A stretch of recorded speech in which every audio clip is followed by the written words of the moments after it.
City of Brandon Proclamation. Whereas the City of Brandon, its council, citizens, businesses, and organizations have enjoyed a long and mutually beneficial relationship with the 1st Regiment, Royal Canadian Horse Artillery, and Canadian Forces Base Shiloh.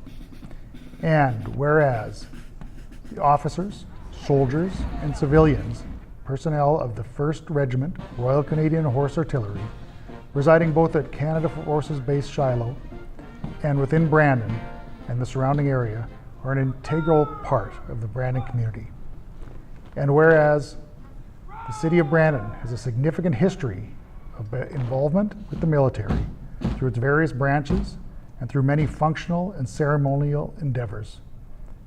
And whereas the military presence at Canadian Forces Base Shiloh, established in 1910, has provided an essential training center and has served as home to numerous units over the years. Mayor Jeff Fawcett will now be invited to inspect the soldiers and gunners of the 1st Regiment. And whereas members of the Canadian Armed Forces are held in high esteem by the citizens of Brandon for many years of loyal and devoted service to the King and country.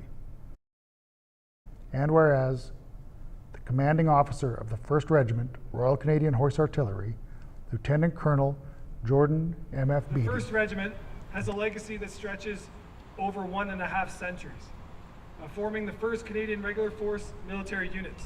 Today, we re-acknowledge the enduring connection we have with the City of Brandon. At 1RCHA, we say "Ubique," meaning the gunners are everywhere in every battle.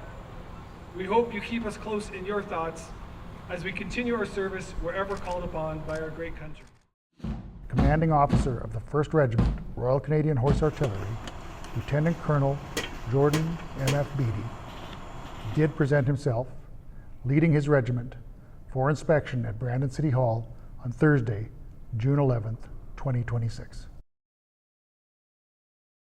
Therefore, I, Jeff Fawcett, Mayor of the City of Brandon, do hereby proclaim, on behalf of City Council, that the 1st Regiment Royal Canadian Horse Artillery is granted the honor and distinction to exercise its traditional right of the freedom of the city, and may march through the streets of the City of Brandon, bayonets fixed, drums beating, and colors flying on this day 11 of June 2026.